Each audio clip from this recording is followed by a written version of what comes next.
రాష్ట్రంలో నిన్న forensic lab ఏదైతే తగలబడ్డది అని వార్త వచ్చిందో ఇవాళ రాష్ట్రంలోని ప్రతి ఒక్కరు అనుకుంటా ఉన్నారు ఖచ్చితంగా ఆ రోజు ఓటుకు నోటు దొంగతనంలో తాను అడ్డంగా దొరికిపోయిన కేసు ఏదైతే ఉందో ఆ కేసులోని ఆధారాలన్నీ భద్రపరచబడ్డ ఫోరెన్సిక్ ల్యాబొరేటరీని రేవంత్ రెడ్డే తగలబెట్టించిండు అని రాష్ట్రంలోని ప్రతి ఒక్కరూ ఇవాళ భావిస్తా ఉన్నారు.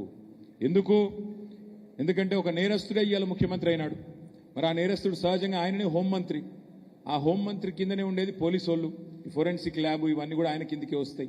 అందుకే ఏం చేసిండు, మరి తానే స్వయంగా కుట్రబన్ని మనందరం మున్సిపల్ ఎన్నికల్లో బిజీగా ఉన్నప్పుడు మరి అక్కడ ఇవాళ ఈ కుట్రకు పాల్పడి మొత్తానికి ఆధారాలన్నీ లేకుండా శాశ్వతంగా ఈ కేసులోంచి బయటపడేందుకు ఒక పన్నాగం బనినట్టుగా మేమందరం కూడా అనుమానిస్తూ ఉన్నాం. నిన్న జరిగింది ప్రమాదం కాదు, నిన్న జరిగింది అగ్ని ప్రమాదం కానే కాదు, అనుకోకుండా జరిగింది అంతకంటే కాదు, ప్రకృతి వైపరీత్యం కాదు. ఆ మధ్యకాలంలో అల్లు అర్జున్ గారిది ఒక సినిమా వచ్చింది జులై అని. ఆ సినిమాలో బ్రహ్మానందం గారు ఉంటారు. ఆయన దొంగ పాత్ర అందులో. ఆయనకు ఒక డైలాగ్ ఉంటుంది, ఏమంటే బ్రహ్మానందం గారు అలా దొంగతనం చేస్తాడు కానీ 10 నిమిషాలనే దొరికిపోతాడు. రేవంత్ రెడ్డి కూడా అంతే, ఈయన కూడా దొంగనే కానీ 10 నిమిషాల్లో దొరికిపోతాడు. ఇంకొక అనుమానం కూడా ఉంది, మరి ఈ అగ్ని ప్రమాదం అని ఏదైతే బుకాయిస్తున్నారో దీని వెనకాల ఇక్కడున్నోళ్ళే ఉన్నారా, ఢిల్లీ పెద్దలు కూడా ఏమైనా ఉన్నారా, మాకు అనుమానం ఉంది. ఎందుకంటే ఢిల్లీలో కూడా ఇవాళ అక్కడున్న ప్రభుత్వం మరి కొంతమంది మద్దతుతో నడుస్తున్నది, వారికి కూడా ఈ కేసులో ఉన్నది. కొంత తిలాపాపం తలా పిడికెట్ లెక్క వాళ్ళకు కూడా కొంత వాటా ఉన్నది. కాబట్టి మరి ఏమన్నా అక్కడికి వెళ్ళి ఏమైనా ఆదేశాలు ఇస్తే ఇక్కడ ఈయన సుపారీ తీసుకొని ఏమైనా చేసిండా మాకు తెలియదు. మరి కాబట్టి అన్ని తేలాలి అంటే రిటైర్డ్ జడ్జి ద్వారానే మాకు న్యాయం జరుగుతుంది, రాష్ట్ర ప్రజలకు వాస్తవాలు తేటతెల్లమవుతాయి. అందుకే ట్యాపింగ్ అని ఇవాళ ఎక్కడికెళ్ళి ఎక్కడ మొదలైందంటే కేసీఆర్ గారు ఫోన్ ట్యాపింగ్ చేసిండ్రు అన్నక్కడ మొదలైంది.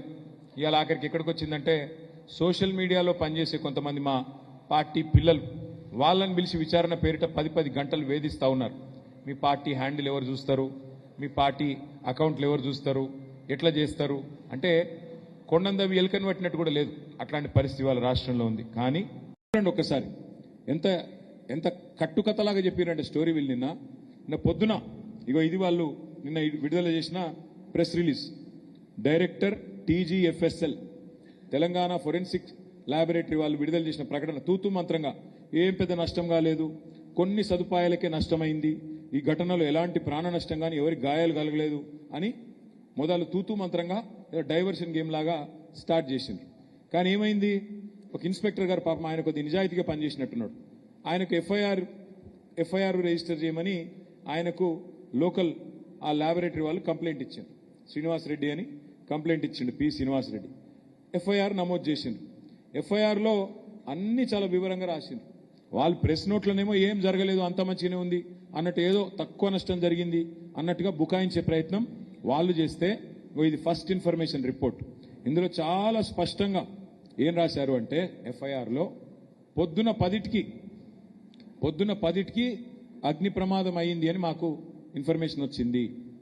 మధ్యాహ్నం 1:30 దాకా 3 గంటలన్నర దాకా 3 అంతస్తుల భవనంలో 3:30 గంటలు పట్టిందంట మంటల అదుపులోకి తెచ్చుతందుకు. మీరు ఆలోచన చేయండి, అదేమన్నా 30 అంతస్తులు కాదు, 50 అంతస్తులు కాదు, 3 గంటలు పట్టిందట.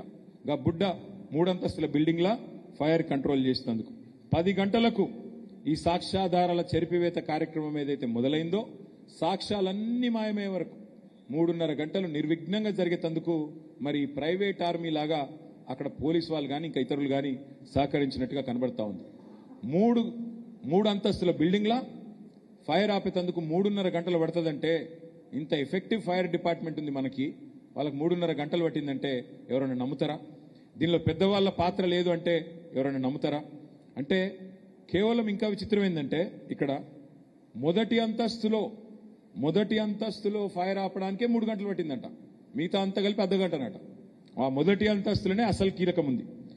ఈ రాష్ట్రంలో శాంతి భద్రతలకు సంబంధించి పెద్ద నేరగాళ్లకు సంబంధించిన ముఖ్యమైన కేసులకు సంబంధించి అతి ముఖ్యమైన ఇన్ఫర్మేషన్ అంతా స్టోర్ చేసేది ఈ ఫోరెన్సిక్ ల్యాబొరేటరీ.